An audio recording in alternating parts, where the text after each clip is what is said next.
Good morning, how are we? Oh no, wait a minute, y'all tripping. Seriously? Good morning, how are you? Great. Okay, we gotta work on that, all right. Let's get right into it. My name is Emmett Shankle. I'm a speaker and consultant. And before I do that, let me give you some inspiration, some motivation. Is that all right? Yeah. Okay. You guys like science, technology, engineering, and math? Somewhat. Somewhat. No. We said math, then you lost me. Yeah. Okay, that's cool. I got you. I got you. E equals MC squared. Like a test, I got them boys scared. Spit flames with no practice. Common sense is not common practice. I keep counting like an abacus. More precision than a mathematician as I triangulate on your position. My flow is deep like underground rivers, subterranean, flesh and bone. But my hammers hit hard like titanium. I'm burning through these walls like acid. Messing with me is like swimming in Lake Placid. Your rhymes are weak, they go hard like plastic. Less is more, that's pithy. Petty people can miss me. I've been allergic to average since I came out of my carriage. They gave me more books than toys, so I handle my business with equipoise. I don't talk trash and make much noise. I'm a king without a crown. I'm a lord without a ring. I am the change that changed everything. Bars! That's talent right there. Here we go. So what do you do as a motivational speaker? Okay, there's two platforms I speak on. I speak to inspire and I speak to inform. When I speak to inspire young people, old people, everybody, I talk about things that make people uncomfortable. I talk about things that they want to know because everybody wants to know when they see me. So what happened to your arm? Is that like polio? Is it like cancer or something like that? So I answer those questions. Especially when I'm talking to young people that going through some tough times and they were bullied. They're in the principal's office and they didn't do anything wrong. I've been there before. I've been on the football field and I was picked last. I've been on the basketball court and I was picked last. I've been to a new school and had 0 friends. I know what it's like. So I tell those stories. Not just the sad stories, but I also tell stories of triumph to empower people. I tell stories of what it's like to go into a coliseum with 20,000 people, and I forgot my point. See, I answered that question of, wait a minute, wait, back up. How did you forget your poem in front of 20,000 people, and you still became a world champion of poetry? Because people want to know. So that's what I tell them when I speak to inspire. When I speak to inform, I concentrate on the areas of personal protection, women's self-defense, anti-bullying. I concentrate on improvised weapons. I concentrate on situational awareness.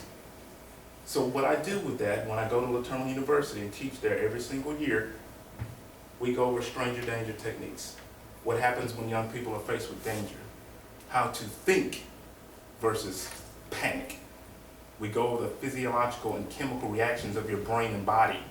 What happens to your heart, your digestive system, all that. We cover the flight, the fright, as well as the freeze. So, when I was in school, sitting in chairs and desks like this is not what I thought I would have for my life. My friends would talk to me, they would ask for my opinion on many things, and they'd say, hey, Emmett, what do you think?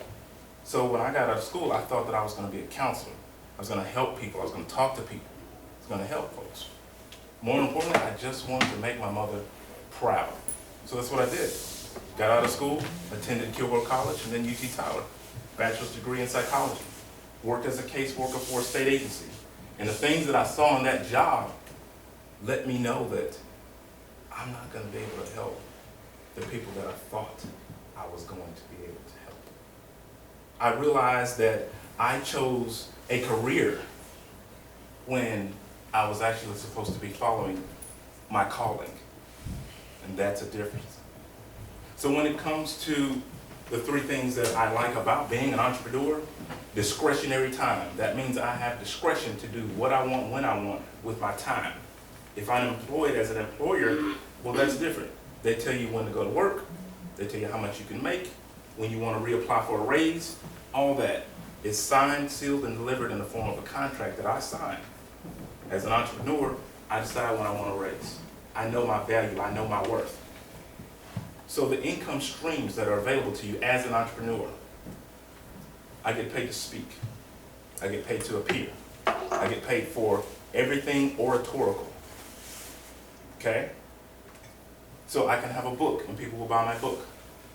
What you have to do is find a way to make yourself valuable and add value to other people, solve problems, and then that increases your streams of income. Whether you sell CDs, books, movies, tapes, whatever it is, that's how it works. The number 3 thing I love about being an entrepreneur, the challenges. Change is the spice of life. So I enjoy new challenges and new ways that I can come up with to empower others. Now, when I was in school, I wasn't excellent at everything. I had a few subjects that were difficult for me. I loved English, obviously with the poetry. I loved science. Wasn't that good at math. Had a difficult time with math. Math made me a thorough learner, meaning that I would take my time and go over the steps. But I had a little something else called test anxiety. I would freeze and get scared on the easiest stuff. I was just doing it last night for homework and I was killing the game. When I got to the test, I had test anxiety. And that's where it showed up, to where I had to put in a little bit more work, a little bit more practice and get it in. And eventually I got through. Now, those subjects I use today. I told you I have a bachelor's degree in psychology. So how does that work? What do you use psychology for? What do I need to go study that for? I'll tell you why. Because psychology taught me you don't lead off with who you are and what you can do. That's statements. You lead off with questions. How can I be of service to you? Are there any areas that you would like to improve? When they tell me that information, I'm able to ascertain what it is that I can do to solve that problem. When you find a way to solve people's problems, the marketplace will seek you out.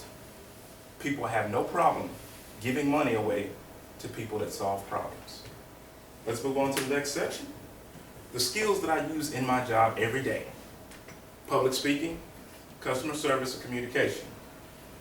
Now, I constantly study public speaking. I study all the greats, JFK, Martin Luther King, all those people.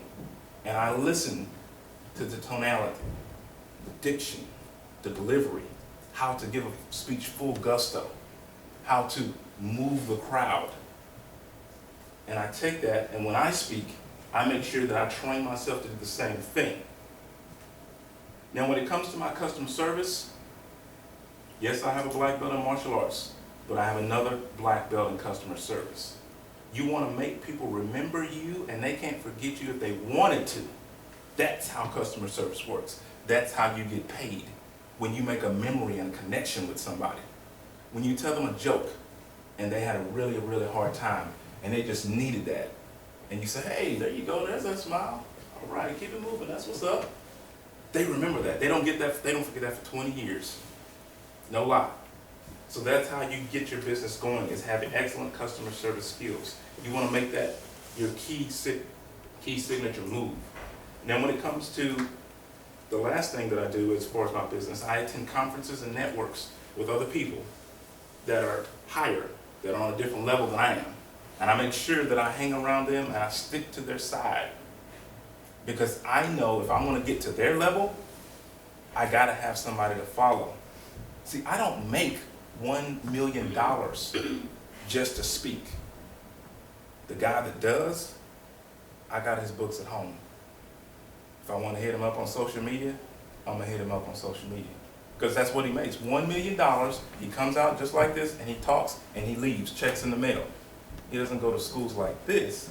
He goes to billion-dollar corporations. And that's how he does it. So, next thing we talk about is what I enjoy most about this entrepreneurship journey of mine. I enjoy people, culture, traveling, as well as empowering others and finding new ways to assist others around me. Now, you guys are probably asking, wait a minute, this dude said $1 million. Like, whoa, what's the salary for a public speaker? I want to go into public speaking, Mr. Shankle. Let me stop you right there. Let me pump your brakes. Speakers make different money depending on where they speak, what they speak about, and their network.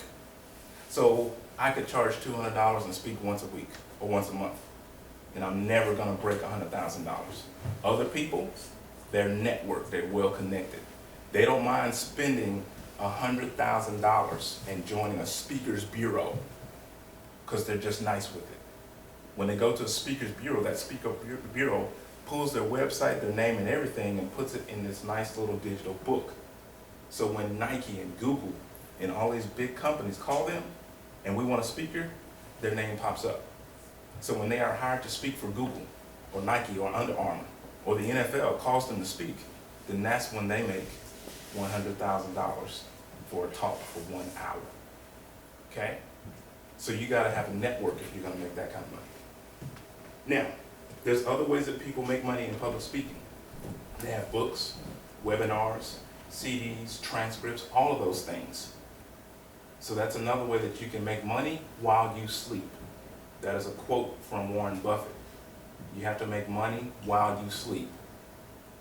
That's how you obtain true success. Getting down to the end of it, I'm going to give you a snapshot of what my day looks like. It's a catch-22 when you're able to make your own schedule. You can't get soft, because if you get soft, you'll be history. And I'm here to empower you to make sure that you don't just write your name in the annals of history. No, that's not good enough. I need you to take a hammer and a chisel, and you chisel your name inside of the history books. You make sure they know who you are. You make sure that you come with it, that you bring your A game, that you're unstoppable in any and everything you do. It's okay to study instead of hang out with friends. It's okay. I did. I came out okay. It's okay if you fail a test and you got to take it again. It's okay, because that happened to me too. It's not okay to take a class and fail and never ask for help. That's unacceptable. All right? So we're going to close it up with some questions before we finish up here. My typical day, I call, I email companies, schools, churches, prisons, all of the above. I'm active on social media, making sure I take pictures and videos of everywhere I go and everywhere I speak. Whether it's an upcoming day or whatnot, I make sure the whole world knows I'm here doing this. Selfie, Snapchat, Twitter, all that stuff. I make sure that my materials are together, my pamphlets, my packages. I drop those off at places, potential people that want my services. Okay? That's what my day looks like. Reading. Readers are leaders. I make sure that I read. If I don't get a good 10 minutes in or a good 2-3 hours of reading, then I make sure that I'm on my grind. There's a difference between being busy and being productive. Being busy is doing these little bitty menial tasks that you could delegate to somebody else. And you pat yourself on the back and call yourself busy. Being productive is getting things done. You mark it off the list. In 30 days, I will have this. 2 months, I will have this knocked out. This is when I'm going to have the LLC. All these goals, you write them down. 5 things I'm going to close out with, and then we get to the questions, okay? If you have a piece of paper and pen, write it down, okay? No excuses. If you have pen and paper, write it down. Here we go. Number one thing that you have to have, guys, you have to have some goals. You need to set some goals for yourself. Number one is goals. Okay, here you are. Sir? Yep. Number one, you gotta have some goals for yourself, okay, guys? The number 2 thing you have to have, you gotta have a plan. You gotta have a plan, guys. You gotta have a plan, young man. You have to have a plan, young lady. Number 3, the number 3 thing that you have to have some deadlines. You can't just say, I want to be a doctor, a lawyer, I want to play basketball, I want to be a tailback, I'm going to D1. What's your 3-year plan? What's your 5-year plan? What happens if you get hurt? You need to take these things into account. You have to have a backup plan, all right? Number 4, call forth your team. You need to get some people that are like-minded individuals like yourself. The friends that you have now, 20 years from now, they may not be good for you. You got to get some friends that tell you the truth and push you and take you to the next level. They'll tell you the truth no matter if it hurts. Number 5, last and final point. You have to have a mentor. Does everyone understand that? You have to have a mentor. I'm going to close out with a very famous quote. It's a Chinese proverb. Everybody ready? You can write it down if you like. I'll say it again if you need it. Here's that quote. To know the road ahead, ask those coming back. I'm going to say that again. To know the road ahead, ask those coming back. That is an emphasis of why you need a leader. If you want to make $1 million as a speaker, you need to talk to somebody that's already doing that. If you want to break LeBron James' high school record, you might want to look him up on social media. You might want to find out the guy that was number 2. LeBron was 1-1, he was number 2. Look him up. He's a motivational speaker. He goes to schools all the time and talks to kids. You can find out that information easy. Okay? So that's all I have. That's all my time. I'm going to open up the floor for questions. Do I have any questions? Come on now, don't leave me hanging. Come on. Ask me something. Go for it. You made everything clear, man. Sir? You made everything I clear. swear you did. Really? Okay. Okay. Is that it? Anything else? Okay. We'll close out with one more. Oh man, I don't know what it is. Is anybody cold? It's warm in here. It's warm. Okay. I'm a little cold in here. Okay. Yeah, I think I'll give you another one real quick here, because when I'm cold, I don't need a jacket. I just go ahead and bring the heat. You feel me? Okay. So I'll give you a good 20 seconds. Here we go. This one's not science, technology, engineering, and math. This is a different type one, okay? My freestyling free. When I spit bars, they call it poetry. Follow me as I take you to your leader. No 40-ounce flow here. I kick knowledge by the leader. Now, when I increase to the gallon, you can find me on Jimmy Fallon. See, I'm hot like that fire. That's that thermogenesis. The epidemic of ignorance is my nemesis. Empower other people. That's my emphasis. In the dark, I move towards the stillness. People will always fear your realness. You must learn to put yourself first and not last. Surround yourself with people that have class. Tough times never last. And that's always true. When you stay true to yourself, do what you do. Thank you very much.